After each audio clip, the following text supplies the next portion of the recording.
A cada hora, 3 brasileiros morrem em consequência da bronquite crônica ou enfisema pulmonar. O que significa que cerca de 40 mil mortes por ano em decorrência da doença, que é causada principalmente pelo tabagismo. As consequências podem ser dificuldade de respirar, cansaço progressivo, que dificulta a realização de atividades simples, como andar, trocar de roupa ou tomar banho. E para falar sobre a bronquite, sobre este assunto, nós convidamos o pneumologista Celso Rodrigues, que está com a gente por aqui. Doutor, obrigado pela presença aqui no Band Cidade. A pergunta inicial é como diagnosticar e como a pessoa pode saber que está com uma bronquite crônica. A bronquite crônica tem duas diferenças, na criança e no adulto.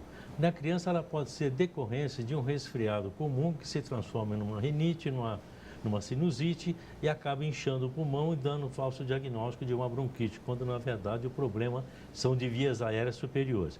Já no adulto, não. É uma consequência de uma infância ou juventude em que a bronquite se instalou e a pessoa, principalmente se for um fumante, ele tem uma grande tendência de desenvolver a doença pulmonar obstrutiva crônica. Como você bem disse, a bronquite crônica, o enfisema ou as bronquiectasias, que são consequências de um pulmão destruído pela ação dos produtos derivados do cigarro. Então está bem claro quem é o vilão, né, doutor? É o cigarro, qualquer tipo de fumo. Como evitar? As pessoas devem se prevenir, obviamente, mas o senhor estava lembrando, antes de entrar no ar, inclusive, que tem novas tendências aí que são um perigo também, né? Sem dúvida. Depois que a indústria do cigarro introduziu no Brasil o narguilé, eles já fizeram narguilé eletrônico, fizeram outras formas eletrônicas e ultimamente não chegou no Brasil ainda o JU, que é um dispositivo muito semelhante ao pendrive, que vai servir para atrair nossos jovens a começar a usar, porque ele não produz a fumaça, né? Ele apenas aquece o fumo e a pessoa absorve a nicotina de todos os ingredientes naturais do produto que é o tabaco. Olha o perigo, então é bom já ir falando para prevenir. Agora, doutor, uma vez identificado, diagnosticado o quadro, qual é o tratamento? O tratamento mais importante é de manter as vias aéreas desobstruídas, fazendo com que a pessoa não tenha infecção, porque a consequência mais natural de uma DPOC complicada é desenvolver uma pneumonia, que para um paciente com DPOC é um quadro muito grave e que merece cuidados de terapia intensiva. E é bom alertar até porque pode afetar diretamente a qualidade de vida das pessoas, né? Dificuldade de exercício, de locomoção. Sem dúvida. Por isso que o fumante, parando de fumar, ele deve procurar fazer exercício. É muito importante isso. E o indivíduo fazendo exercício, ele fortalece a sua musculatura, ele melhora a sua qualidade de vida. O mais importante é realmente o que você chamou a atenção. Quem está fumando, parar. E quem não fuma, nunca colocar um cigarro na boca ou qualquer artefato, porque ele vai, sem dúvida nenhuma, poder tornar um dependente. Alertas importantíssimos. Doutor, muito obrigado pela presença e por esclarecer as dúvidas aqui dos telespectadores. Eu que agradeço a oportunidade. Muito obrigado.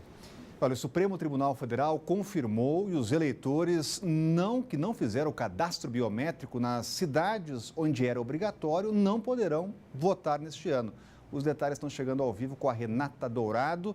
Decisão importante, né, Renata? Muda o contingente aí eleitoral. Boa tarde. Rodrigo, boa tarde para você, uma excelente tarde para todos que estão aí nos acompanhando. Imagine você que cerca de 3.400.000 eleitores não vão poder votar nessas eleições exatamente porque perderam esse prazo, não fizeram esse cadastramento biométrico.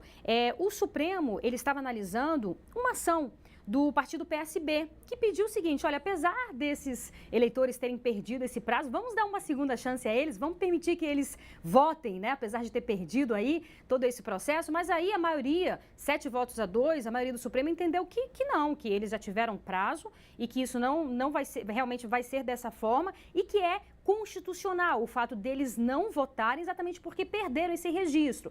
A maioria desses eleitores desse universo aí, de 3 milhões e 400, mora no Nordeste. E isso foi, inclusive, uma alegação aí do PSB, formada aí por uma população mais carente, né, que eles iam ficar de fora dessa eleição, mas aí os ministros entenderam que de fato tiveram prazo para fazer, não fizeram. Eles entenderam o seguinte, olha, assim como o voto é obrigatório, fazer esse cadastramento biométrico também era obrigatório. E a gente lembra que é para tornar a eleição mais segura, né, analisando aí a digital de cada eleitor. Aqui no Distrito Federal, nós temos um quadro confortável. 99,8% dos eleitores fizeram esse cadastramento biométrico, que começou lá em 2013. Mas aí, como começou faz muito tempo, quem estiver na dúvida, existe um aplicativo que você pode baixar, é e-título esse aplicativo, então você faz ali, coloca os seus dados no cadastro, se aparecer a foto do eleitor, aí sim você está apto a votar, vai poder votar. Rodrigo. Renata, trazendo informações importantes, Cláudio Humberto, pode mudar o rumo da eleição, essa decisão do Supremo? Olha, vai afetar, no Nordeste afeta bastante, né? Mas assim, o fundamental é que essa decisão não pode se basear nos interesses eleitorais desse ou daquele partido. Agora, é uma decisão que, no mínimo, polêmica, né? Como se diz. Porque, afinal de contas, suprime um direito que é fundamental do cidadão, que é o direito de votar. E é reveladora também essa decisão da imprevidência e até da arrogância do setor público representado no Tribunal Superior Eleitoral. O problema não é do eleitor que não pôde ou não teve informação suficiente ou não sabia, enfim, que era obrigatória obrigatório recadastramento, né, e a biometria. Esses 3 milhões e 300 mil pessoas não foi um ato de recusa cidadã, né, não foi um ato político, foi por desinformação, por vários fatores. A Justiça Eleitoral tinha que ter se organizado para oferecer a essas pessoas alternativa de votação. Se não tem biometria, que se vote sem biometria. Se não tem urna eletrônica, que se vote com voto de papel. Os brasileiros que votam no exterior votam em voto de papel, em voto depositado na urna, como antigamente. Nos lugares mais remotos do Brasil, as urnas utilizadas não são as eletrônicas, são urnas de papel. Então, qual era o problema, qual a dificuldade da Justiça Eleitoral de fazer uma previsão de atender aquele contingente que, por desinformação ou por qualquer outro fator, tenha perdido o prazo da biometria. É uma decisão lamentável da Justiça brasileira, tudo isso porque, para o TSE, é mais importante o desempenho deles na apuração dos votos, a velocidade na apuração dos votos, do que o exercício do direito do cidadão de escolher quem quer, quem é o político que deseja no governo ou no parlamento.